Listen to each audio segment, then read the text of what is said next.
You're listening to Missing Persons, brought to you by AbJack Entertainment. Be sure to check out some of the other great true crime podcasts from this network, including The Murder in My Family, DNA ID, Zodiac Speaking, Scene of the Crime, Beyond Bizarre True Crime, Citizen Detective, and Campus Killings.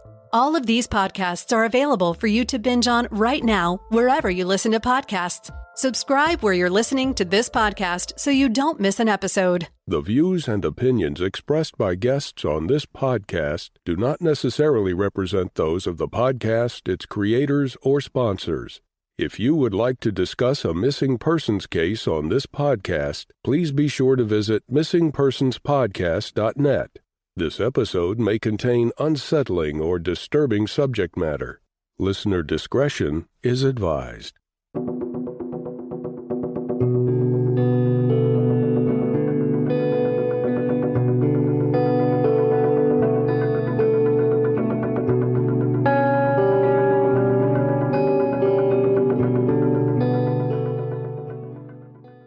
Welcome to Missing Persons, a podcast dedicated to spreading the word about people who have vanished under mysterious or unexplained circumstances and the family members who are looking for answers. I'm Jess Betancourt. And I'm Mike Morford. Together, we created this podcast to help give a voice to people who continue to search for their missing loved ones. In some cases, even after decades have gone by. In each episode, you'll hear from Jess giving listeners the backstory and the basic facts of the disappearance. Then Mike will speak with someone who's intimately connected to the missing person, and his guest will share their story with us. Please stay tuned at the conclusion of this episode to hear about our Patreon program and our commitment to help find people who have gone missing. We'll also share with you where you can find more information and how you can join our team and help our efforts. You'll get recommendations for other podcasts we think you'll enjoy and more. So sit back and enjoy this episode, and who knows, maybe you can help us find someone who's missing. James Lubin Valdez, who goes by Jamie, was one of 5 Valdez siblings born to a large, close-knit Arkansas family.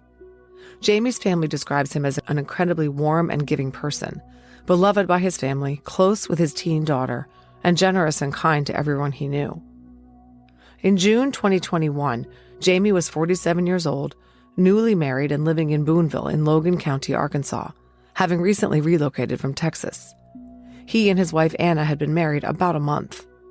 They were living with Anna's mother, who was elderly and had broken her back in a fall. Anna's brother also resided in the house. Jamie had endured homelessness in the past and had some troubles with the law, but recently he had gotten his life together. He had recovered from a drug addiction after completing a rehab program and had been clean for over a year with the support and encouragement of his girlfriend and then wife, Anna. According to his family, he was in a good place in his life with a new marriage, a job, and a close relationship with his family. On June 9th, Jamie and Anna had a fight. They had planned to spend the day together, but Anna got called into work. Jamie was angry and threw some clothes into his blue 2010 Chevy Equinox and left. He told Anna he was going to stay with his daughter in Ozark. Anna went to work, and Jamie stopped by and asked her if he could go home. She told him to go ahead. He did stop at home and packed some more clothing and $600 in cash that he got from his mother-in-law. Then he drove off. There is some uncertainty as to whether Jamie was seen by anyone after that incident. Some friends reported eating dinner with him at their home, but they weren't sure what date that happened on. They recalled, however, that Jamie mentioned an argument with Anna. More than a week later, on June 19, 2021, Jamie's Equinox was found abandoned in a secluded area near Bluff Hole, a local quarry-like swimming hole off Dry Creek Road in Sugar Grove. This was 10 miles southeast of Boonville. Anna's boss's husband, Sean, was a childhood friend of Jamie's, and he's the one who located the vehicle. Sean was in the area because he was visiting a family cemetery nearby, and he recognized Jamie's car and knew that he was missing. Sean called Anna, who drove out to Bluff Hole. Sure enough, Jamie's car was sitting there with Texas license plates very dirty. The car was locked, but peering inside, Anna could see the back seat was laid down and the front seat was all the way forward, and it had a large rip in the right seam of the seat, exposing the stuffing. And most strangely of all, in fine road dirt covering the back window was written in someone's finger writing, "He is near, help me." Anna took some pictures and sent them to Jamie's oldest sister, Sean Claiborne, who is our guest today. Anna asked Sean, who lives in a different state, whether she'd heard from Jamie. She hadn't, and when she saw the photos of the state of the car, she said it gave her a very bad feeling. She advised Anna to call the police. On the 20th, Anna filed a missing persons report with the Boonville PD. But she told them that she and her husband had had a fight and that she thought that Jamie would come home. The police went to the area where Anna had found the car. By the time they got to the car, which was still there, it had rained and the writing was gone. But Anna had taken a photo of it so they could see the ominous-sounding message written on the back window. The police opened the vehicle and discovered that, quote, parts of the engine had been dismantled. Boonville Police Chief Ben Villarreal told KNWA that, quote, the back seats were laid down like someone had been laying in the vehicle. The next odd thing was the motor engine compartment. Someone had dismantled the computer system and unhooked the battery, end quote. Tools would have been required to do this, but who did it and why remains a mystery. Extensive ground searches in the area of the car failed to turn up Jamie. The shallow swimming hole was plumbed and cadaver dogs searched the area as well. All that was found was Jamie's health insurance card, some receipts, and some loose change on the ground, about 100 yards from the vehicle near the waterline. Missing from the car were Jamie's wallet, car keys, cell phone, clothing, and a meat grinder that Jamie used for his job. Also, the whereabouts of a .40 caliber Glock handgun Anna had given Jamie are unknown. Jamie's family was able to log onto his iCloud account to check the location of his cell phone. His phone was not activated with a phone carrier and had only Wi-Fi capabilities. The phone appeared to be in an area that was 4 to 5 miles away from the car, in an area that was covered with 5 feet of water at the time that Jamie went missing. This area was searched as well to no avail. The Valdez family's former home was near the area where Jamie went missing, but he had no current connection to the place, and no one knows why he would have gone there if he did so. Police located 4 locals who told the officers that they had seen Jamie's vehicle parked in that same spot on June 17th, 2 days before Anna's boss's husband Sean found it near Bluff Hole. 2 of them admitted that they were the ones who wrote the mysterious message on the back window. Chief Villarreal said, quote, during our investigation, we found out some kids went swimming in the local Bluff Hole, and they're the ones that wrote the message, end quote. Officer Cody Smith told the Times Record that the Boonville PD has conducted close to 10 ground searches for Jamie, as well as pursuing leads and tips that have come in. It's just like he vanished, and we can't track anything down of where he might have went or where he could possibly be, Smith told the publication. Chief Villarreal told KNWA that police do not suspect foul play in Jamie's disappearance, but he did not elaborate on why. The family acknowledges it is possible that Jamie fell into the swimming hole and got swept away into the river. However, they also wonder whether Jamie's rumored status as a drug informant or a disagreement with his brother-in-law, who has served time for kidnapping, could have something to do with his disappearance. They say that Jamie's wife Anna has not been entirely cooperative with the search for him. And they feel strongly that Jamie is not living out there on his own. He has some significant health issues. He takes oral medication for his diabetes that he does not have with him. According to the Charlie Project, Anna reported that his blood sugar had been very high in the weeks prior to his disappearance, and she'd been trying to get him to see a doctor about it. She said that Jamie could become agitated when his blood sugar was not at correct levels. Jamie was always in contact with his siblings every week or so, especially when he needed help. His being out of contact with them for more than 2 years is very concerning. He has missed his daughter's 16th birthday, which he would never do if all was well. Jamie Valdez is a Caucasian male with brown hair and brown eyes. He had a goatee at the time of his disappearance, and he has a mole on his left cheek. He has a tattoo of the name Sierra on his left arm. Sean Claiborne notes that someone else went missing from the same area around the same time. Thorina Watson, who is also from Boonville, was last seen in April of 2020 close to where Jamie's car was found. There is not a lot of information about her case, but the geographic and temporal proximity of the two disappearances is interesting to the Valdez family. Jamie's family is currently offering a reward of up to $5,500 for information about Jamie's whereabouts. The Jamie Valdez tip line number is 479-358-6989. Mike Morford sat down with Sean Claiborne, Jamie's sister, to discuss her brother's case. That conversation is coming up after a word from our sponsors. And now a word on behalf of our sponsor, BetterHelp. And thank you to BetterHelp for sponsoring this episode of Missing Persons. As an established podcast host and producer, I've had to lead a busy life, juggling work, kids, bills, and everything else life can throw at you. And sometimes along the way, there's no doubt I wish I had help and support. And I'm sure that many of you listening have had a similar experience. You've probably been exactly where I was. We all need help sometimes. When things seem to be piling on, maybe you're considering a career change, or you've gone through a breakup, whatever's put pressure on you, it would be nice to be able to have someone to talk to that can help you navigate the course and find the best way forward. BetterHelp Online Therapy can help you navigate the way. BetterHelp Online Therapy is here to help you on that journey, and their trained experts can offer support and advice that can help you with your specific issues. If you're thinking about starting online therapy, give BetterHelp a try. Your BetterHelp experience will be entirely online, designed to be there around your schedule and at your convenience. The best part is that getting started with BetterHelp is so easy. All you have to do is fill out a brief questionnaire to get matched with a licensed therapist, and you'll be on your way. And you can switch therapists at any time for no additional charge. Let therapy be your map with BetterHelp. Visit betterhelp.com/MP today to get 10% off your first month. That's BetterHelp, HELP.com/MP to get 10% off your first month of BetterHelp.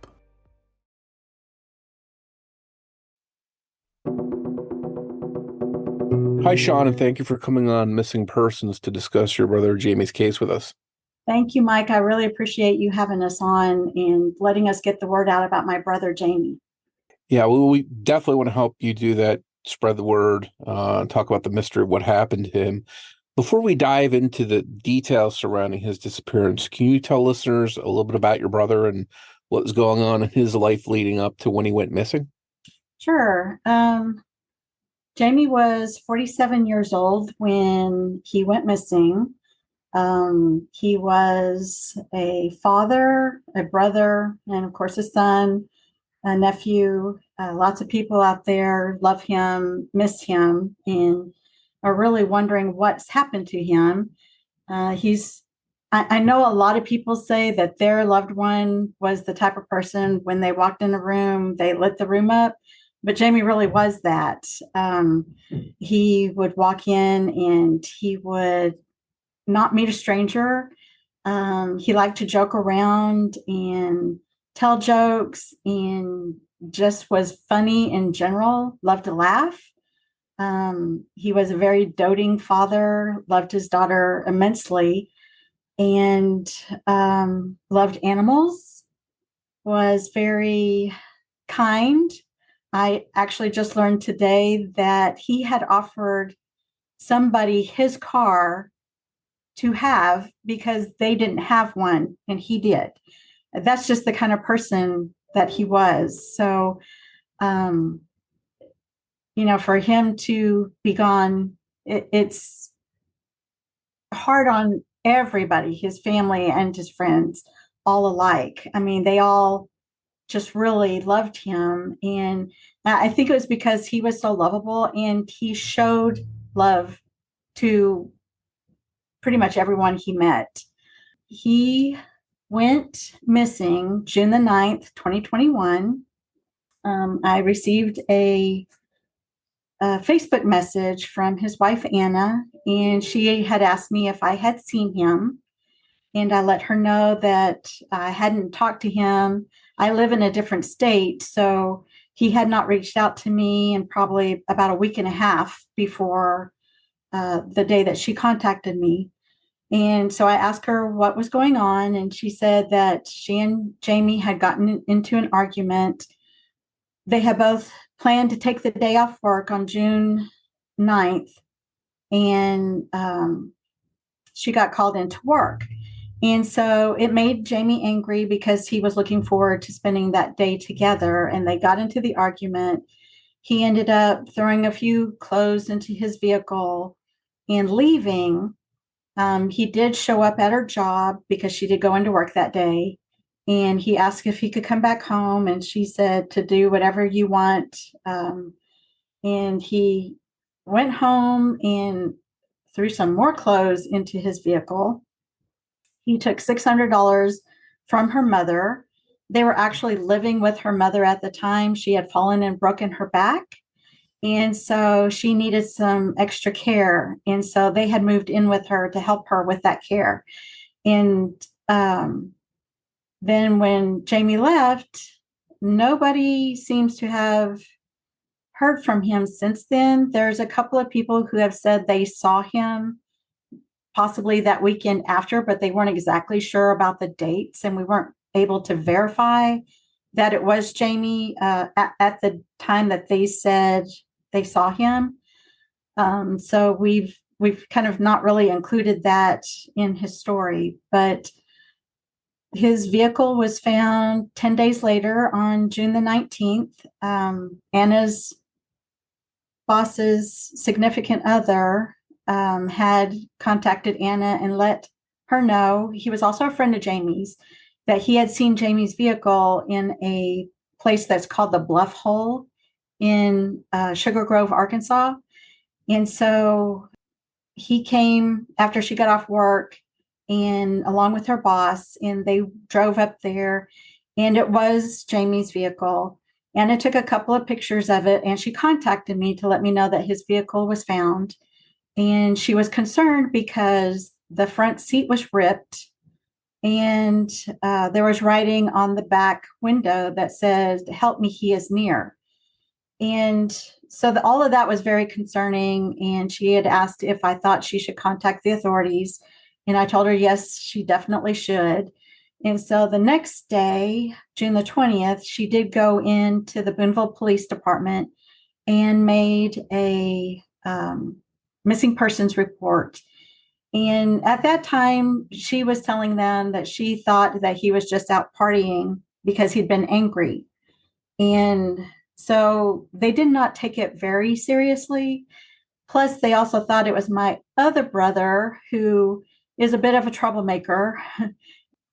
So they didn't jump on it right away until a couple of days later. And they did take a team out there, search team, and they searched the general vicinity. They drug the water, took a cadaver dog out, and just did, just a pretty extensive search right there around the vehicle. They did find some things from his wallet that were strewn about 100 yards or so from where the car was parked. And it was things like his health card, a couple of business cards, and some loose change and things like that. So because they thought that maybe he had had a medical episode because he was diabetic, and he had not taken his medicine with him when he went. So they were looking for that. They didn't see anything. And so it's just been an ongoing struggle since then, just trying to get any information about what might have happened or where he went. His car keys were missing. His cell phone was not in the vehicle. A couple of months later, we did have an advocate come down, and they interviewed with Anna, and were able to get Jamie's old cell phone that was still connected to the iCloud, and were able to get the last phone location. Now, that last phone location was about 4 to 5 miles as the crow flies from where his vehicle was, in an area that happened to be underwater at the time that he went missing. And so the actual area where the phone location was about 5 feet or so underwater. We did do a search of that area later that year in September, and we did not find anything. My family and we all went in search with the search team and the law enforcement from the area. And unfortunately, we weren't able to locate any signs whatsoever of Jamie or his phone. And you've sort of been wondering what happened to him ever since. Yes. There's been a couple of people who thought they might have seen someone who looked like Jamie since then. But when I would let the police department know, they weren't able to jump on it right away and go look at video footage. And so by the time that they would get there, the footage would already be overwritten. And so we weren't able to tell if that was actually Jamie. But I do know, knowing my brother and the fact that he was in contact with his siblings, one of us, at least once a week. I look back at my messages and texts from him and contact on Facebook, and it was usually about once every 2 to 3 weeks we would be in contact that way. But if he wasn't in contact with me, he would be in contact with our sister Nikki and calling her or messaging her. And so there has been not a single word from him in over 2 years now. And, as siblings, from the beginning, we just kind of felt like there was something very not right, and that he probably was no longer with us for him not to be in any contact whatsoever, because that's just not the way he does things. That's got to be a hard thing to come to that conclusion and accept that. It really was. And probably the worst day for us was after his daughter's birthday, when she did not hear from him. I think that was probably the lowest point for us, where we were all crying for days afterwards, just knowing that, if there was any way that he was alive and able, he would have reached out to her to wish her a happy birthday. The first birthday she had after he went missing was her 16th birthday. And, that's a very special birthday. And for her not to hear from him, that just devastated our hearts to no end. And we knew beyond a shadow of a doubt at that point that he was no longer with us. So I want to go back to what we first started off with. You mentioned that Jamie didn't have any enemies. He was friendly. He was helpful. He, didn't seem to be someone that would have run-ins with anybody. With all of that, do you know of anybody, or did the police know of anybody that did have a problem with him, or any enemies that he may have had? There were a few, or at least one or a couple people that it was said he was used as a criminal informant for. In his past, he was a drug user, and he would use the drugs for a couple of months, and then he would go into rehab. And it was just kind of a cycle with him. The longest period he went without using drugs was probably right after his daughter was born, for several years. But he did end up slipping back into it. And there is a couple of people that, like I said, he was used as a criminal informant for, that I've heard that we should really be checking into those people. I've not really been able to do that. And I have let the police know, maybe you should check out these people. But, I guess it's very limited as to what they can do. And even when they go and ask questions, there are people that are saying they don't know Jamie, that I know for a fact that they do know him. So I can't really figure out why are people not telling the truth. And why say you don't know him when you guys go way back, like 15 years? So things like that make me wonder, what could be possibly going on there. And like I said, I'm in another state, so I can't go talk to these people face to face. And even when I do go visit, my time's limited, and there's just so much to do. And I'm trying to get the word out about him, and putting up flyers and talking to businesses and seeing if they'll put up signs for me, that I don't really have a lot of time to spend talking to all these people. So I do what I can. And a lot of that, it's just trying to get the word out and keep his name out there in people's mind and let them know he's still missing after 2 years, 2 months. And we're not giving up, and we're still going to keep on this search for him. I want to tell you about a true crime podcast that I think you'll really enjoy called Criminal Conduct. Criminal Conduct is an investigative true crime podcast hosted by John Taylor and Javier Leyva. Each season of Criminal Conduct covers a new case. The latest season is about a possible murder, but this isn't your typical true crime story. In fact, the podcast starts where the story ends. A college student dies and a suspect is charged and convicted of first-degree felony murder. But instead of facing decades in prison, a judge throws out the jury's verdict and lets the convicted killer go free. If you like in-depth investigative podcasts, you'll love Criminal Conduct. John Taylor is a former Secret Service agent and private investigator, and Javier Leyva is an investigative reporter and also hosts the Pretend podcast. Check out Criminal Conduct today. You won't be disappointed. Subscribe and listen to all 9 episodes of Criminal Conduct Season 4, wherever you listen to podcasts.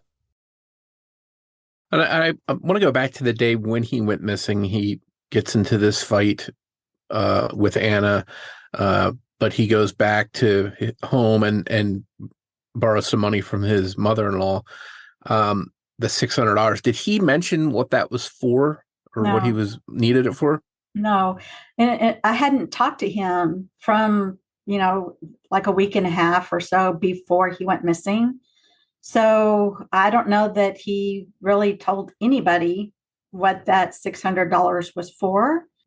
Yeah, and I also should mention that at the time they lived with her mother, her brother also lived in the household with them, and he does have a criminal history past that is questionable, and it's a matter of public record that he was sent to prison for several years for kidnapping, and so that's another area of concern. We don't know what happened. When the argument was happening, evidently there were some not nice words said, and the brother would have been there to hear. And I don't know, I know that if that was my sibling that I was hearing someone speak not kindly about, I would be upset. Now, I don't know, if anything happened because of that. It was not a good situation. And that's probably all I should say about that. Yeah. Well, it's no secret when somebody goes missing or somebody's, harmed, killed, that a lot of times the police look at those that are closest to them and question them, which would involve people that were living there. Were they cooperative? Were Anna and her family cooperative in answering the police questions? Do you know? Not exactly. They did ask to do a lie detector test with Anna, and she refused.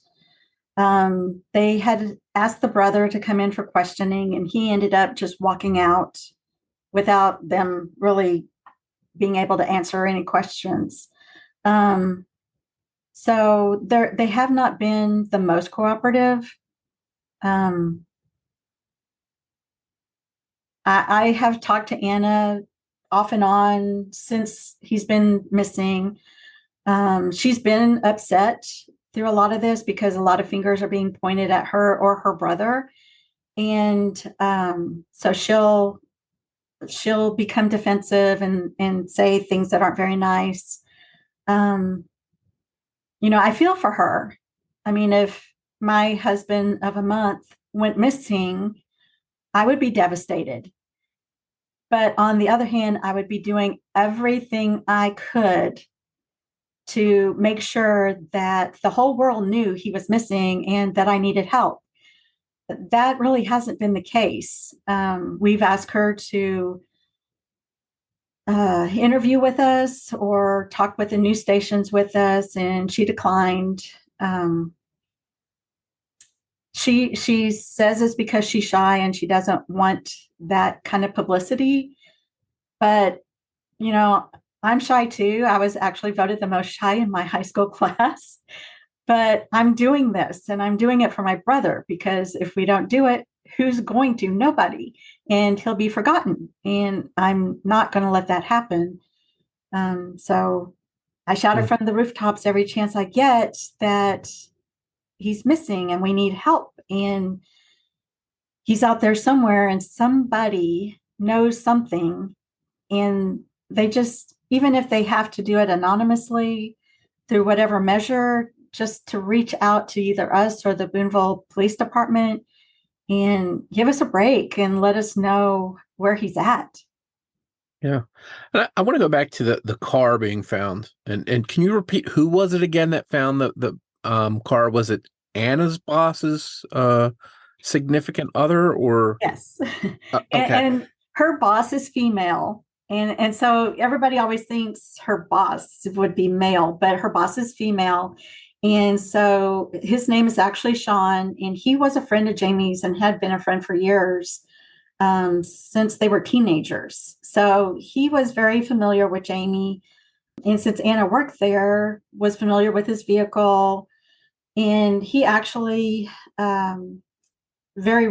recently, before Jamie disappeared, his daughter had passed away and was located in a cemetery that was close by where Jamie's vehicle was located.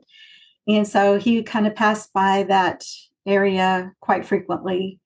And he had actually said he had seen the car before, but it just didn't register that it was Jamie's. And so when he realized it was Jamie's, he let Anna know right away. And they waited till Anna got off work. And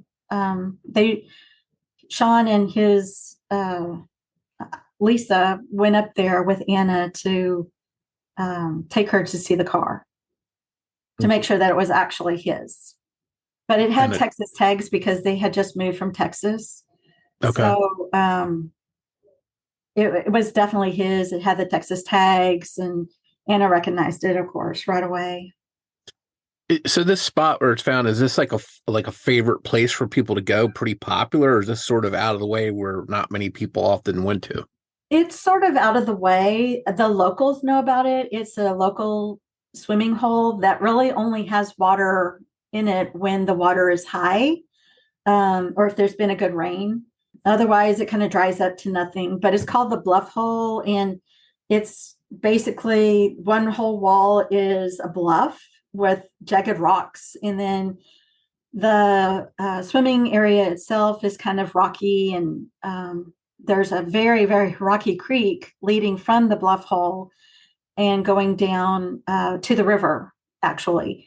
And so that was kind of a concern when the last phone location was done, was that this particular creek could actually lead to the river area. And, you know, if something had happened to Jamie, you know, even if there wasn't foul play or whatever, if he had slipped on a rock and got swept away and ended up in the river somewhere, you know, his phone could have fallen out of his pocket or whatever. But, you know, later there was somebody who said they saw Jamie walking up from his vehicle to a person's house, and he was carrying a stack of clothing. And so the police looked into that, and Tom Reed was the person's house that he was said to be going to, and that was walking with Jamie. And so they did question Tom Reed, and Tom Reed had said he did not know Jamie. Later, the person that had said that they saw Jamie walking with Tom, he was questioned and shown a picture of Jamie, and he said he must have been mistaken because the person he saw walking with Tom was not Jamie. So either, you know, it's just hard to know. Either somebody broke into the car and stole Jamie's clothes because there was a lot of clothing and a meat grinder that was missing out of the car, or it was Jamie and that person that was questioned just didn't want to be associated with having seen that. So, there's just a lot of ins and outs to everything, and later on, there was a lot of rumors that Jamie was tied to a tree in the woods and left there. But that was from a person who had been in jail and was probably trying to get out. So that person that they said they overheard saying that, they were questioned and they said that they didn't know Jamie, but we know that they do. And then other people were saying that they'd heard that Jamie was chopped up into little pieces and spread all over Sugar Grove and we would never find him. And so, when you hear all these rumors, and sometimes there's an element of truth to the rumors, and it's just hard to know what's true and what's a small town wanting it, people wanting attention. So, we constantly reach out to people, hey, I heard you had said this or that and just wanted to see, what you might know. Oh, I didn't say that. I'm like, okay, nobody wants to come forward and tell us the truth, but other people are telling us that all these other people know something. But when I confront them, they're telling me they don't know anything. And so, it's just like hitting your head against a brick wall sometimes to get anybody to come out of their fear or whatever it is to actually share with us what they know. It's going to be frustrating. And I just want to ask one more thing about the car. You mentioned there was a ripped seat. Mm-hmm. There's a little message scrawled on there. Yes. Did police have any opinion on that message? And does it seem like it was something that was just like a joke? He is near, as in, somebody writing a sinister sounding message, or do you think it could be related to Jamie's case in some way? Well, it was enough to make me get that horrible pit of fear in my stomach, enough to make me start working on his case. But we did later find out that it was a group of teenagers. Well, not teenagers, young people that in their early 20s who had been to the Bluff Hole to go swimming, and they saw the vehicle there and they thought it would be funny to write that on the back, not knowing, that Jamie was a missing person. Oh. But, and it's actually served us well from the beginning because it is so ominous that it gets people's attention. And so that's, when I talked with one of the young men that was involved in that, he apologized and, said he was sorry. He had no idea that Jamie was missing. But I was able to get some questions answered from him because, I'd heard that this group of people supposedly saw the vehicle running and there was somebody in it. But when I got to speak with them, they said, no, there was nobody in it. When they walked by, they had actually touched the car and it was cold to the touch. So they knew that nobody had run the car recently. And that was just a few days before they actually found the car. And so people in the area were saying that they had seen the car there for days, like up to a week or more before it was actually found. And so that car had just been sitting there for quite a while. And, Jamie wouldn't leave his car. There were some pieces of the engine that were messed up, like taken apart. I found that a little concerning. It's like, well, was something maybe wrong with the battery? And that's why he left. But there were components that were taken out that were the computer system, like it was taken out. And my brother is a mechanic. And so I asked him, is that something you can do without any tools? Because there was no tools in Jamie's vehicle. And he said, no, you would definitely have to have tools to take out those pieces. So whoever did that had to have at least a few tools to be able to get those pieces out. And, that was strange. Yeah. And like the teenagers sort of being a red herring, not really having anything to do with your brother's disappearance and that message that they scrawled, could this be someone that just said, I'll make a few bucks by stealing this computer system out of this car, and they saw this abandoned car and they, stole that out of there, and it may not even be related to your brother's case. Any thoughts about that? Yes, definitely. I mean, I don't know if you can get into the vehicle. I would without popping the hood from the inside. I don't know. It was a 2007 Chevy Equinox, and I don't have one of those to go check and see if you could open the hood without popping it first from the inside. So Sure. I don't know how people would get in it. Yeah. I don't know.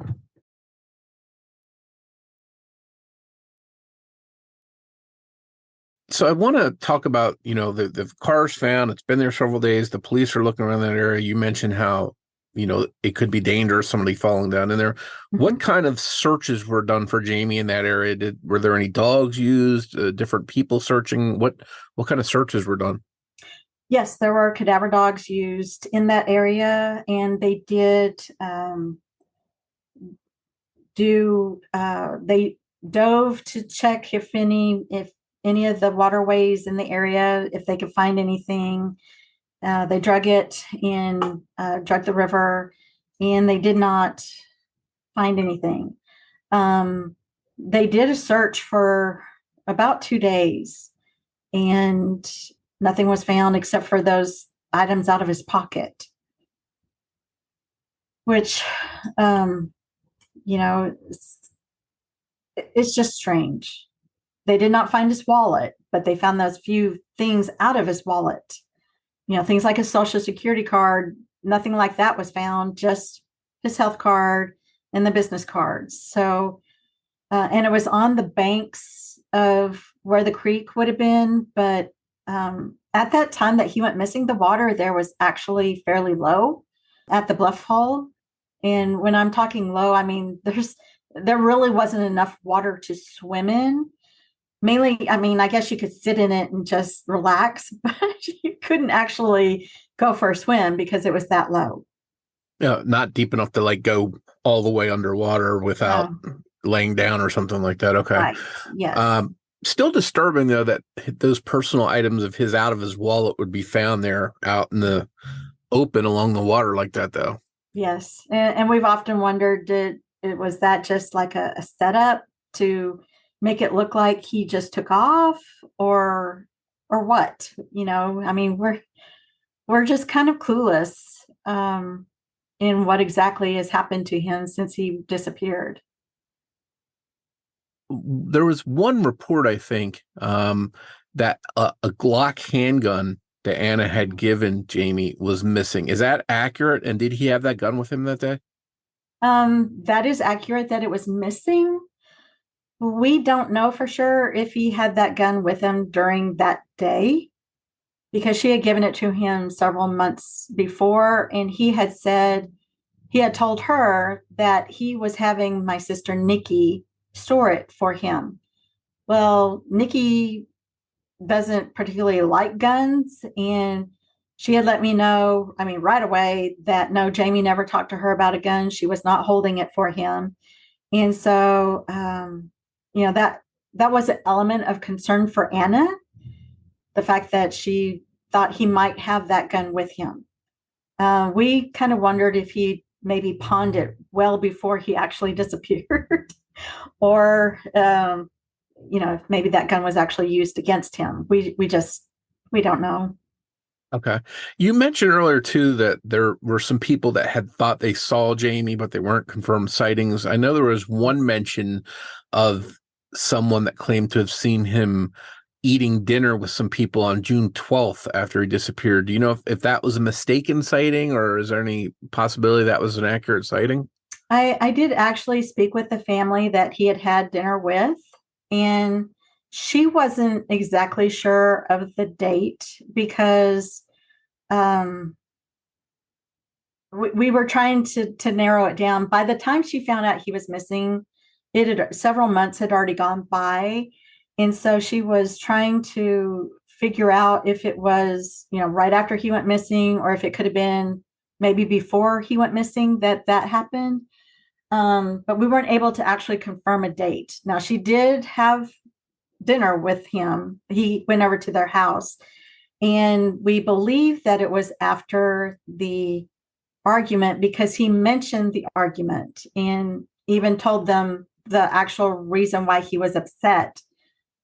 what he was upset about. And he had told them that he was going to go back home and make amends with Anna. And, and I was talking with Anna every day during that period of time. And as far as I know, he never did go back home. He never made it, as far as I know. That's an important clue, though, because if he was there having dinner with them days after he went missing, then that might be a sign that he could be out there someplace and hadn't met with foul play. That's really our hope. But like I said before, his pattern of staying in constant contact with his close family, and it's not just, I know he loves us and all that, but it's, if he needed anything, I would be the person that he would turn to. If he needed a ride somewhere, Nikki would be the one that he'd turn to. If he needed money or a place to stay or food to eat, he would contact me and I would arrange to get him what he needed. There was a certain time before he and Anna met where he was homeless for almost a year. And it was right after our mother passed away, and it just sent him into a tailspin. He got really bad into the drugs and pretty much lost everything. And he had been to jail once or twice, and I refused to get him out because I wasn't going to get him out and let him go back into what he was going into at that time. And so he was homeless for a while, and anytime he needed anything, like in the middle of summer, it was over 100 degrees, and he'd been several days without a shower, and nobody was letting him come spend time at their house. He called me and he begged me, please, can you just rent me a hotel room for one night? I need to shower and wash my clothes. But I don't have the money to do that. And so I did do that for him. And then there was other times when he hadn't had anything to eat in 2 or 3 days, and he would call me. And at this time, he didn't always have a cell phone, but he would borrow somebody else's and he would call me from their phone. He had my number memorized, and he would ask me if I could please order and pay for him a pizza, and he would pick it up, and he'd walk there and pick it up, and I would do that for him. And so for him not to be contacting us now, we don't care that,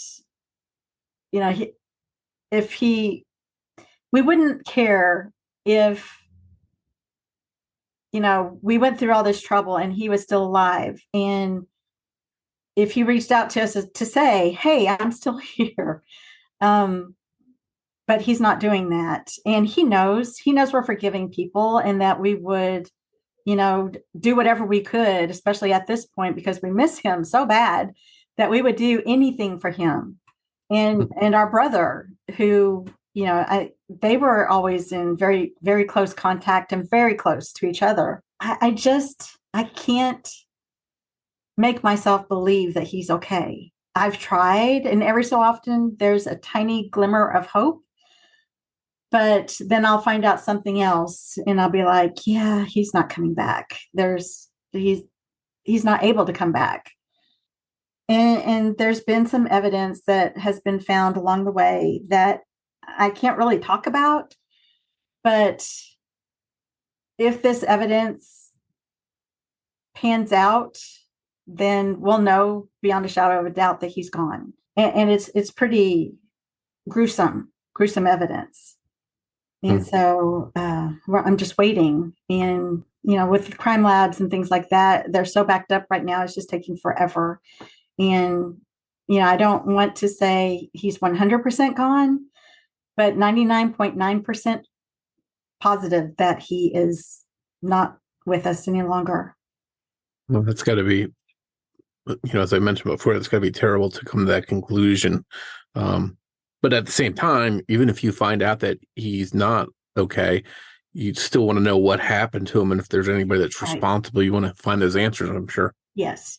And there was a time where like, we don't even care who did it. We just want our brother back one way or another.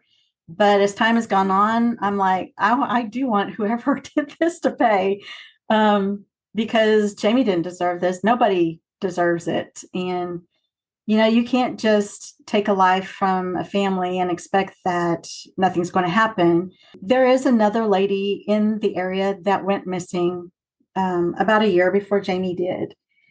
And Jamie's car was found right up the road from where she was last seen. And I really feel like that's a setup, that they want us to think that this person that probably could be involved with Lorena Watson is involved in Jamie's case. And it's possible, but I really don't think that's the case. But I don't know. Have police looked into any kind of connection with Lorena's case to see if it could somehow be related to Jamie's? They have questioned that person, and he denied knowing Jamie, but a close family friend did say that he did absolutely know Jamie from years before.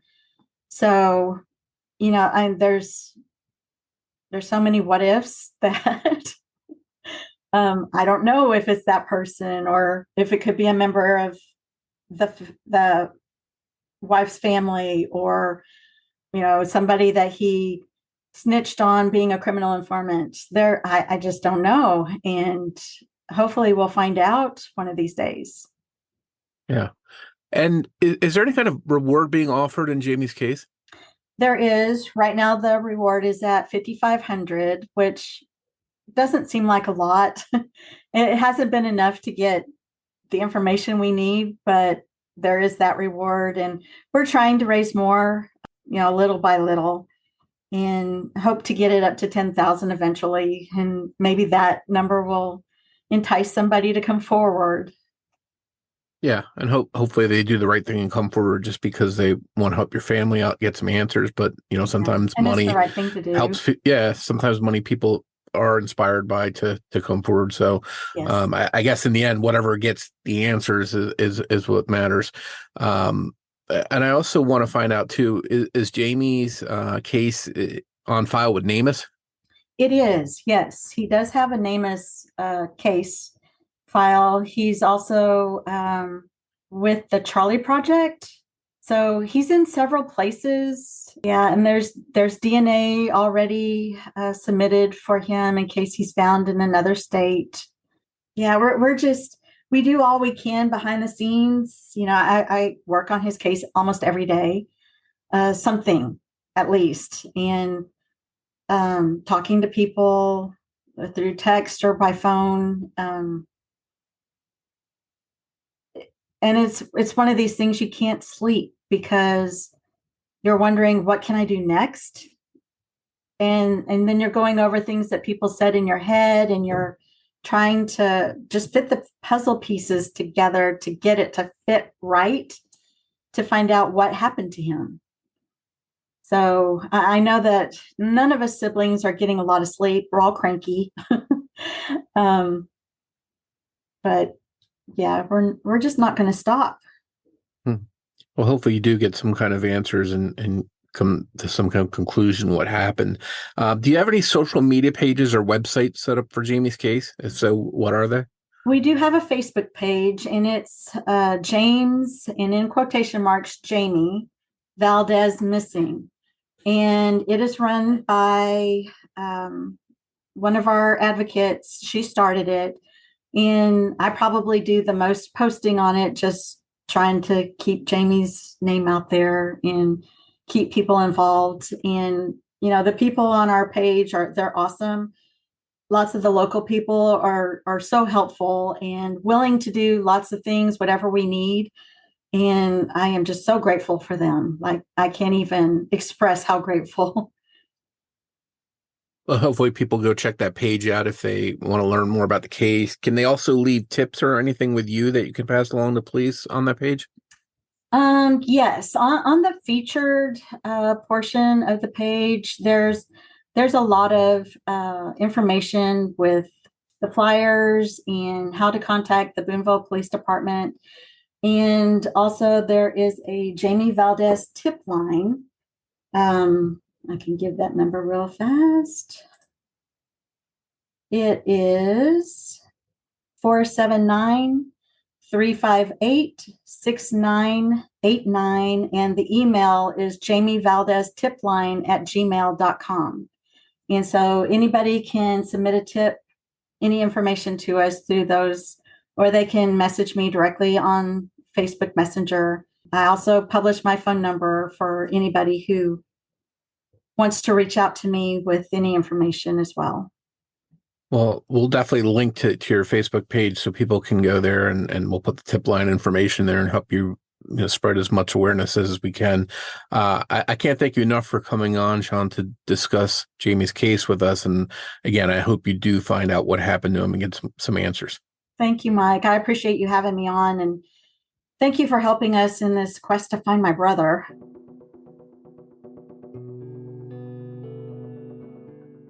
We hope you enjoyed this episode of Missing Persons. If you can provide any information to help solve the case we discussed in this episode, please contact the appropriate authorities. If you enjoy this podcast, please take a moment to tell your friends about Missing Persons and invite them to listen to the show. Word of mouth will help us grow and bring these cases to a larger audience. You can also help us by taking a moment to rate and review Missing Persons on the platform you're listening to us now on. We'd like to tell you a little bit about our Patreon program. If you visit patreon.com/missingpodcast, you can sign up to help this podcast through ongoing monthly support. As a thank you, we'll give you an on-air shout-out, a thank you card and sticker, plus you'll get early or ad-free access to episodes of the show and any bonus content.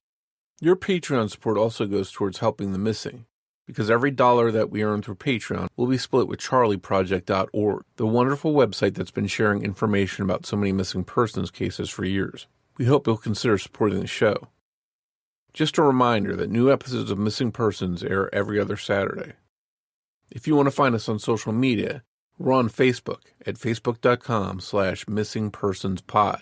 We're also on Twitter with the handle @missing_pod. And of course, you can find us and contact us through our website, missingpersonspodcast.com. On behalf of Jess Betancourt, this is Mike Morford saying thanks, and we'll see you next time on Missing Persons.